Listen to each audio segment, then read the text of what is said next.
नमस्कार, आप देख रहे हैं जन संवाद 24/7।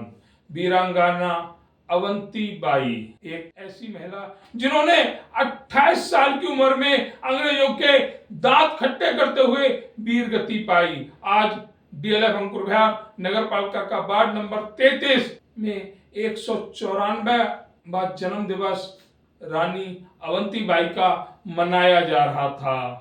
इस कार्यक्रम में मुख्य रूप से पहुंचे राकेश राजपूत, जो एक प्रसिद्ध अभिनेता हैं, साथ ही भारतीय जनता पार्टी उत्तर पूर्वी दिल्ली के जिला अध्यक्ष यूके चौधरी जी, साथ ही क्षेत्र के सम्मानीय व्यक्तियों के रूप में अगर कहें तो सभासद रामनिवास त्रिपाठी की उपस्थिति भी इस कार्यक्रम में देखी गई।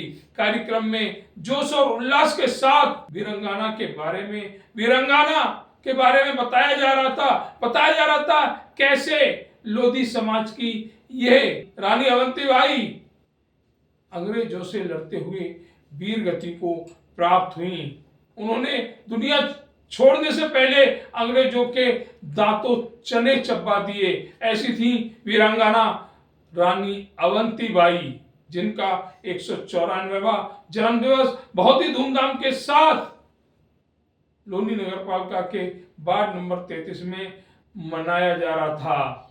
कार्यक्रम में क्या कहा यूके चौधरी ने और क्या बोले राकेश राजपूत जी, देखिए हमारी इस विशेष रिपोर्ट में। लोनी क्षेत्र में आज बहुत ही सुंदर कार्यक्रम देखने को मिला है, जहां रानी अवंती बाई का 194वां जन्म दिवस मनाया जा रहा है और इस जन्म दिवस में समाज की महान विभूतियां बैठी हुई हैं।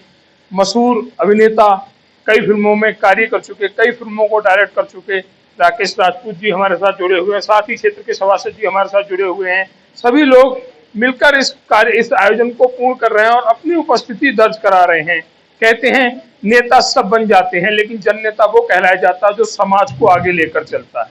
जिस हिसाब से आज यहाँ पर महान विभूतियों की उपस्थिति दर्ज हो रही है, क्षेत्र के समाज सेवी दिख रहे हैं, क्षेत्रीय लोग दिख रहे हैं, उससे ये बात तो स्पष्ट नजर आ गई है कि लोधी समाज की कहीं ना कहीं इस क्षेत्र में एक अच्छी पकड़ है, जिसके चलते सारे कार्यों को छोड़कर रानी अवंती बाई का 194वां जन्म दिवस यहाँ पर मनाया जा रहा है। हम शुरुआत करेंगे अपनी वार्ता की यहाँ के जो हमारे साथी हैं राकेश राजपूत जी, जो मशहूर फिल्म अभिनेता भी हैं और कई फिल्मों को डायरेक्शन भी दे चुके हैं, साथ ही कई फिल्मों में बतौर अभिनेता कार्य भी कर चुके हैं। तो सर से जानकारी लेंगे। सर, रानी अवंती बाई के 194वां दिवस और आपकी उपस्थिति कहीं ना कहीं बहुत कुछ कह रही है, वो क्या कह रही है उसकी जानकारी हम आपसे चाहते हैं। देखिए, इसमें कोई दो मत नहीं है कि हिंदुस्तान की आन बान और शान के लिए जिस महारानी वीरांगना अवंती बाई लोधी जी ने अपने प्राणों की आहुति दी, उसकी हम 194वें जयंती मना रहे हैं और पूरा देश और प्रदेश बड़े धूमधाम से मना रहा है। और ये मेरा सौभाग्य है कि आज मेरे छोटे भाई लोधी लेखराज सिंह राजपूत जी ने मुझे यहाँ आमंत्रित किया और आपके चैनल के माध्यम से तमाम दर्शकों को मैं रानी अवंती बाई जी की जयंती की बहुत बहुत शुभकामनाएं और बधाई देता हूँ। साथ के साथ मैं ये कहना चाहता हूँ कि हमें उनकी जीवनी से, उनकी कार्यशैली से, हम जगह जगह आप देखते होंगे कि वीरांगना अवंती बाई लोधी जी की मूर्ति लगाते हैं। और मूर्ति क्यों लगाई जाती हैं, हमें उससे एक संदेश लेना चाहिए कि मात्र 28 साल की उम्र में वीरांगना अवंती बाई लोधी अंग्रेजों से लड़ी। वो कोई लोधी समाज के लिए नहीं लड़ी थी, वो देश की आन बान और शान के लिए लड़ी थी। इसलिए सभी समाजों को मैं कहता हूं, देश के हर समाज और हर धर्म के व्यक्ति को वीरांगना अवंती बाई की जयंती को बड़े धूमधाम से और बड़े गर्व से मनाना चाहिए। ये समाज ऐसा समाज है जिसने धर्म के लिए और राष्ट्र के लिए और देश के लिए हमेशा अपने प्राणों की आहुति दी, रक्षा करी। इसीलिए इस समाज को लोधी कहा गया। लोधी कोई जाति नहीं है। लोधी, अगर आप पुराणों में, वेदों में इस लोधी शब्द का उच्चारण देखेंगे तो जो इंसान या जो व्यक्ति देश की रक्षा करता है उसे लोधी कहा जाता है। ये लोधी शब्द जो है, ये रक्षक जो देश के होते हैं उनको लोधी शब्द दिया गया है। अगर हम बात करें तो जैसे राजनीति के जब अवसर आता है, राजनीति करा होने लगता है, तो लोधी समाज को कहीं न कहीं पीछे छोड़ दिया जाता है। क्या आगे मिलना चाहिए? देखिए, अब आपने ये राजनीतिक क्वेश्चन कर लिया है तो मैं आपको बता दूं कि जितने भी लोधी समाज के नेता हुए, उन्होंने कभी भी समाज को महत्व नहीं दिया। उन्होंने हमेशा राष्ट्र को, देश को महत्व दिया। जैसे उदाहरण के तौर पे बाबूजी कल्याण सिंह जी, आदरणीय उमा भारती जी, प्रहलाद पटेल जी, गंगाचरण राजपूत जी, मुकेश राजपूत जी, राममूर्ति वर्मा जी, साक्षी महाराज जी, तमाम समाज के बड़े बड़े मुख्यमंत्री, गवर्नर, मंत्री, विधायक रहे, लेकिन इन्होंने कभी भी, आप देखेंगे कि जो उनकी जाति है, उन्होंने कभी अपनी जाति को नहीं लिखा। और मैं इस बात से आहत होता हूं, मैं ये कहता हूं कि जातियां भी लिखिए, जाति लिखने से हम देश और प्रदेश और राष्ट्र की सेवा करना नहीं छोड़ेंगे, वो तो हमारे ब्लड में है। इसलिए मैं आपके माध्यम से समाज के लोगों से कहता हूं कि आप जाति भी लिखिए। जाति इसलिए लिखिए क्योंकि पूरे देश में सभी पॉलिटिकल पार्टियां आज जाति जनगणना की बात कर रही है, और जाति जनगणना होगी, उसी के आधार पर उनका अधिकार मिलेगा। जिसकी जितनी भागीदारी, उसकी इतनी हिस्सेदारी। इसलिए समाज के लोगों से और खासकर आपके चैनल के माध्यम से मैं सभी से हाथ जोड़ के विनती करता हूं कि आप अपने टाइटल जरूर लिखिए, एक टाइटल बनाइए। जैसे मैंने कहा कि लोधी समाज में राजपूत, कुमार, वर्मा, सिंह, तमाम ऐसे टाइटल हैं, पटेल, ये जो किसान कौम है, ये जो देशभक्त कौम है, इन आपके माध्यम से कहता हूं कि रानी अवंतीबाई लोधी जी की जयंती पे एक संकल्प लीजिए और एक टाइटल बनाइए। मैं, आप सबने मुझे सुना और मैं आपका दिल से शुक्रिया करता हूं कि आपने एक ऐसा सवाल किया। राजपूत जी, एक और सवाल है जी आप यहाँ पर उपस्थित हुए। 28 साल की उम्र, जो उम्र खेलने कूदने की होती है, उस उम्र में एक वीरांगना ने अपना जीवन देश के लिए त्याग कर दिया, उसके लिए क्या कहेंगे? देखिए, उनके जीवन से हमें प्रेरणा लेनी चाहिए।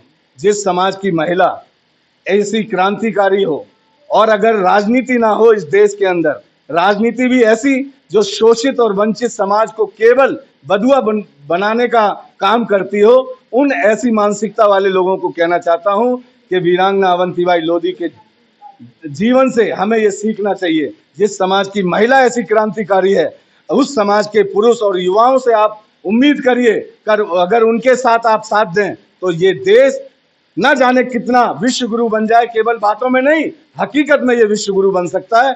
लेकिन आज देश में ऐसे लोगों का राज है जो केवल बड़ी बड़ी बातें करते हैं और जमीन पे केवल जीरो है, जुमलेबाजी, केवल राजनीति। आज देखोगे युवाओं को गुमराह करने का काम किया जा रहा है।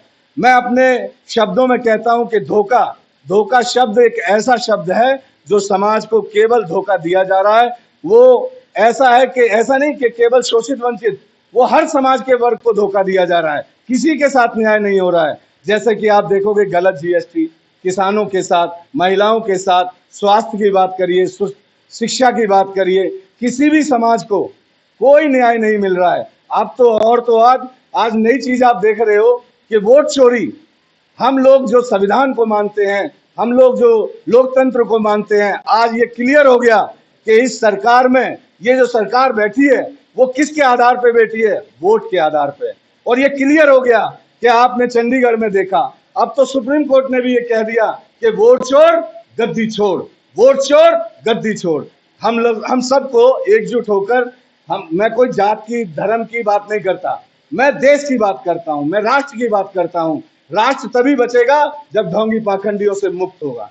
तो ये कहना है प्रसिद्ध अभिनेता राकेश राजपूत जी का, और उनके शब्दों से यही बात समझ में आती है कि मुंबई का एक बहुत प्यारा डायलॉग है, बड़ी बड़ी बातें और बड़ा पाओ। आज की राजनीति में यही देखने को मिल रहा है, जिसकी पुष्टि प्रसिद्ध अभिनेता राकेश राजपूत जी कर रहे हैं। हमारे साथ सभासद महोदय जुड़े हुए हैं, उनसे भी इस कार्यक्रम को लेकर जानकारी लेंगे। एक वीरांगना का जन्मदिन, 194वां जन्मदिन आज मनाया जा रहा है, भैया के वार्ड में मनाया जा रहा है। तो कहीं ना कहीं भैया का भी आज जो हक बनता है कि इस वीरांगना पर दो शब्द अपने क्षेत्रवासियों को कहें। मैं सभी को हाथ जोड़कर प्रणाम करता हूं। पत्रकार बंधु, लोधी समाज का ये मंच और यहाँ उपस्थित सभी हमारी महिलाएं, हमारे बुजुर्ग, सभी का मैं वार्ड में इस प्रकार का सुंदर और भव्य कार्यक्रम और इस आयोजन के लिए इन सभी का भूरी भूरी प्रशंसा करता हूं। क्योंकि समाज में हर वर्ग की आवश्यकता है, हर तबके की आवश्यकता है, चाहे वो लोधी समाज है या अन्य किसी भी। हर समाज, हर वर्ग, हर जाति के लोगों से समाज चलता है। उसी कड़ी में मैं इस लोधी समाज का भी अभिनंदन करता हूं। दूसरा, जिन वीरांगनाओं ने परतंत्रता को स्वतंत्रता में बदलने का कार्य किया और लोधी अवंतिका बाई महिलाओं में भी हमारी वीरांगनाओं में महत्वपूर्ण नाम आता है, ध्यान आता है, जिन्होंने अंग्रेजों से जिस प्रकार से लोहा लिया और किस प्रकार से अंग्रेजों को दांत खट्टे करने का जो काम किया, इसके लिए कहीं ना कहीं उन महिलाओं में भी प्रेरणा जाए कि महिलाएं भी कहीं ना कहीं समाज में अग्रणी हैं और उनकी भी पूरा इतिहास रहा है कि समय समय पर महिलाएं भी आगे बढ़ चढ़कर उन्होंने हिस्सा लिया है। इस कार्यक्रम पर, इस जयंती पर मैं सभी का धन्यवाद करता हूं। दूसरा, जैसा कि हमारे राकेश जी ने कहा, जीएसटी इतना शानदार विषय है, क्योंकि जीएसटी से पहले वेट था, हर राज्य में अपना वेट फॉर्म हुआ करता था, व्यापार में कितनी दिक्कतें हुआ करती थी, एक देश एक समान टैक्स की नीति, इतना शानदार विषय इस भारतीय जनता पार्टी ने और इतना शानदार विषय रखा कि पूरे भारतवर्ष को एक समान टैक्स, नहीं तो यहाँ अलग, इस राज्य में अलग, उस राज्य में अलग, फॉर्म खरीदो, व्यापार को अब कोई दिक्कत ही नहीं है, घर बैठे ऑनलाइन इतनी शानदार व्यवस्था जीएसटी की जो भारतीय जनता पार्टी ने दिलाई है। दूसरी बात, भारतीय जनता पार्टी के जो मुखिया हमारे प्रधानमंत्री जी हर वर्ग के लोगों के लिए कितना सम्मान करते हैं, चाहे वो वाल्मीकि समाज हो, चाहे वो लोधी समाज हो, समय समय पर उन्होंने किस प्रकार से मजदूरों से लेके, जिन्होंने मंदिर से लेके और जिस प्रकार की विषय है 98 जन्मदिवस पर उपस्थिति दर्ज हुई है। उत्तर पूर्वी जिला के भाजपा के जिला अध्यक्ष डॉक्टर यूपी चौधरी जी की समाज सेवी है, भाजपा के जिला अध्यक्ष भी हैं, लगातार अपने कार्यों को बहुत ही महत्वपूर्णता के साथ अपनी हर जगह उपस्थिति दर्ज कराते हैं। सर, 194वां जन्म दिवस, वीरांगना अवंतीबाई, एक ऐसी वीरांगना जिसने 28 साल के ऊपर देश के ऊपर अपने प्राण न्यौछावर कर दिए। देखिए, उदाहरण मिलते ही नहीं है ऐसे कि किस प्रकार के, और उस समय जिस वक्त जिसे कहते हैं कि लोग हम सबके बीच में रोटी और भोजन भी समय पे नहीं मिलता था, उस वक्त की बात कर रहे हैं हम ये। तो उस वक्त में ऐसा संघर्ष, ऐसा समर्पण आसानी से देखने नहीं मिलता है। और उस समाज से, जबकि वो समाज बहुत बड़ा समाज नहीं माना जाता था, आर्थिक दृष्टि से हो या सामाजिक दृष्टि से, हम पिछड़े हुए समाज के लोग हैं, चाहे गुर्जर हैं, चाहे लोधे राजपूत हैं, चाहे कुर्मी हैं, ये समाज इस तरीके के हैं, यादव है, उत्तर पूर्वी जिला के जिला अध्यक्ष, उस समाज में ये प्रेरणा की स्रोत है। और हम सब लोगों को उनका जिस प्रकार 194वां याद कर रहे हैं, उसी प्रकार से हमें जीवन भर याद रखना चाहिए, उनसे प्रेरणा लेके वैसे ही काम करने चाहिए। पिछले समय में जब देखा जाता था, महिलाएं घर के अंदर रहती थी, बाहर नहीं निकलने जाता, उस समाज की सारे पर्दों को हटाते हुए इस वीरांगना ने देश हित में अपने प्राण त्याग दिए। देखिए, आज भी समाज में महिलाओं को ऐसा नहीं है कि बाहर नहीं निकलने देते, लेकिन कुछ घटनाएं ऐसी हो जाती हैं कि जो है उस वक्त चाल चरित्र सारी चीजें इस प्रकार की शुद्ध होती थी, उतनी बढ़िया होती थी कि अगर कोई वीरांगना इस प्रकार का कर्तव्य लेके आगे बढ़ती थी तो लोग सपोर्ट करते थे। आज जो है वो कई बातें इसलिए कही जाती हैं कि कोई निकलने के बाद जो जिस प्रकार का भाव लोगों में पैदा हो जाता है महिलाओं के प्रति, वो मुझे लगता है कि वो खराब तरीके का भाव पैदा हो जाता है कुछ घटनाओं की वजह से, इसलिए लोग रहते हैं। वरना महिलाओं को भारत देश में शुरू से ही पूजनीय माना गया और उनको आगे बढ़ाते रहे। एक नए युग की शुरुआत महिलाओं को लेकर हो रही है, 50% 35% आरक्षण दिया जा रहा है कि महिलाएं आगे बढ़े। जी, और जो बीच में त्रुटि रह गई थी उसको माननीय नरेंद्र मोदी जी 33% महिलाओं को आगे बढ़ाने का जो निर्णय, आने वाले समय में 33% विधायक होंगी और 33% जो है वो MP होंगी, तो बहुत बड़ा वो स्टेप रहेगा।